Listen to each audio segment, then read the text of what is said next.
they called you selfish because you did what's best for you?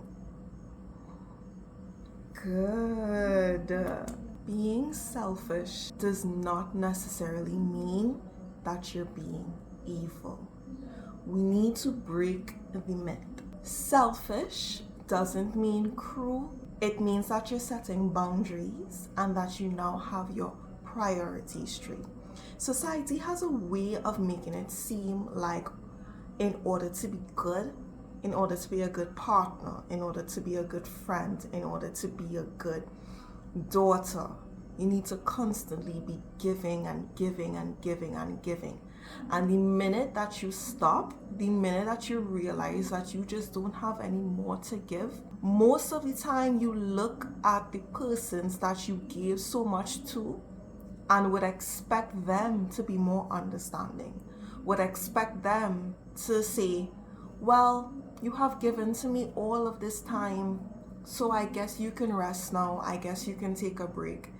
And we find ourselves in this situation where the persons that we would give an arm or a leg for, or the situations or the jobs that we would literally lose sleep, lose our minds, lose our mental state and health, give up the things that we find joy in, give up the hobbies that we usually find joy in order to dedicate time to this particular thing.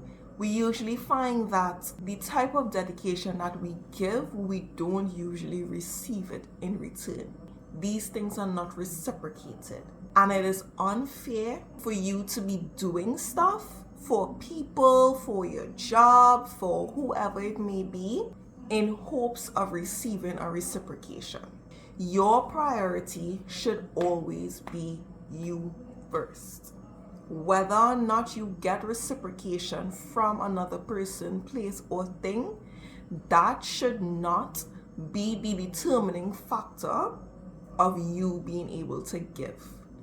But when it is you feel obligated to continuously give, you will find yourself at a standstill. You will find yourself at a dead end where you will realize that you have no more to give. And when it is you no longer have anything to pour, you would find that you will be called selfish. And it now comes as a slap in the face.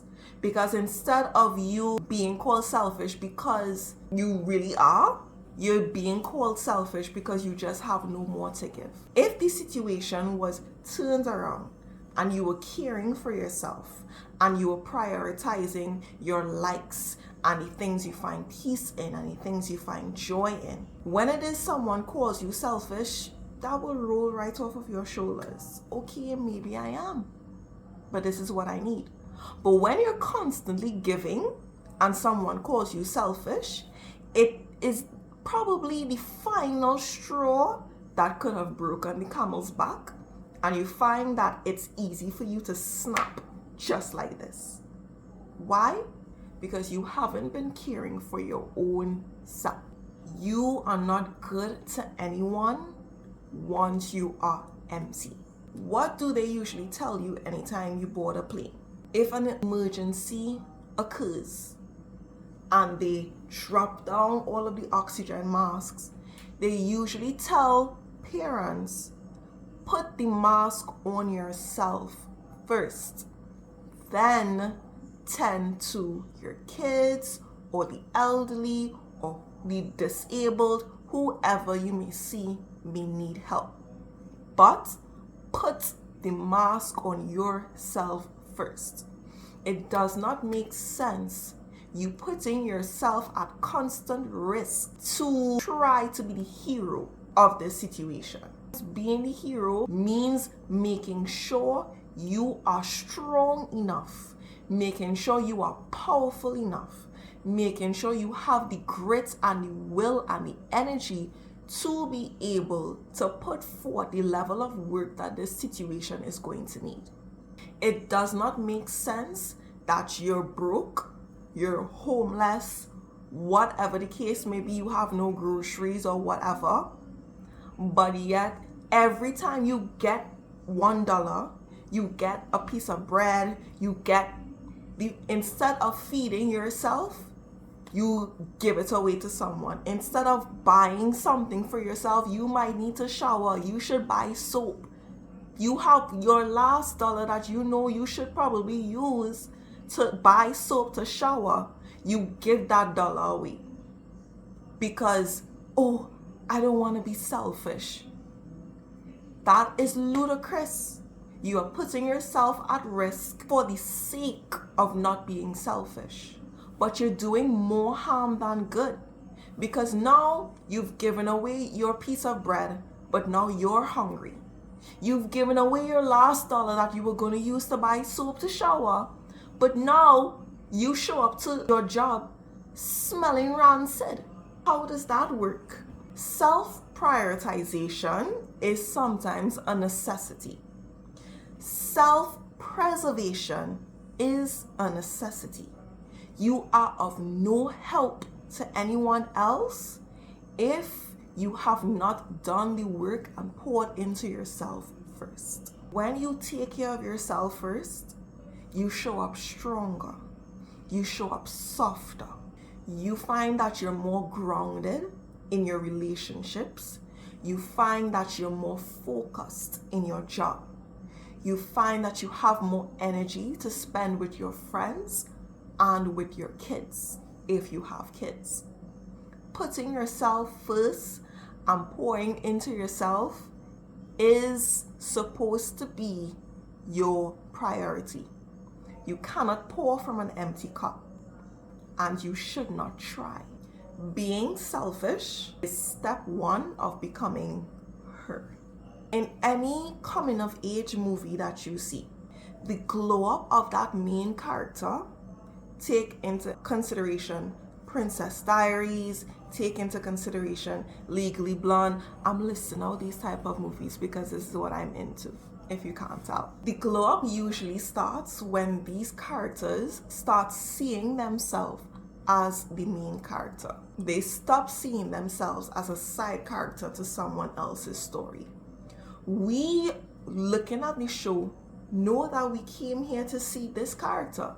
But usually when the movie starts off, it's with this main character trying their best to make everyone around them comfortable, trying their best to be the goody two-shoes, trying their best to be as small as possible so they don't rock the boat, so they don't. But the glow up of this character usually starts when they start seeing themselves as the main priority. When they start investing in themselves, when they start prioritizing their routines, when they start prioritizing their health, when they start prioritizing their habits, and when they prioritize their goals. You see the change because they have now begun to pour into themselves. Life should not be a day-to-day case of, do they like me? Do they like me? Personally, I found that my life changed when I stopped asking myself, this could go for jobs or relationships or friendships. I stopped asking, do they like me? Do they see the potential in me? Would I be able to fit in with them? I stopped asking that. And soon I started asking, do I even like them? Do I like their vibe? Do I like their energy? Do I like this environment? When I started to do that, the peace that I found in my mind was so much greater than anything I could have ever imagined. The peace that I found when I put my own feelings first before caring about the feelings of random strangers and places, and it felt so much better to go through life. To walk down the street, to walk through the mall, to walk onto your job, to walk through your school. It feels so much better when you genuinely don't care about what anyone else has to think of you. Because the most important thought in your head is yours. The most important opinion about you is your opinion, regardless of what a random person thinks. Once you woke up that morning, you got your steps in, you drank your tea, you had your protein for breakfast, you made sure you stretched, you made sure you prayed, you are making sure that you're journaling your inner emotions and thoughts so that you don't find that your mind is cloudy. You've studied, you've reviewed your notes, you've reviewed your business stats. You've done the work that you need to do to ensure that you are more grounded. Every other voice suddenly becomes irrelevant. And whether they decide to voice their opinions or not is their decision, is their problem. But whether it's positive or negative, because you now have such a strong self-image, such a strong opinion of yourself, regardless of whether their opinion is positive or negative, it does nothing to shake your inner world. Be so selfish with your time and your energy that the only thing that is able to seep through that barrier that you have created is peace, progress, and love. If you found this video helpful, do let me know and subscribe because I post quite often.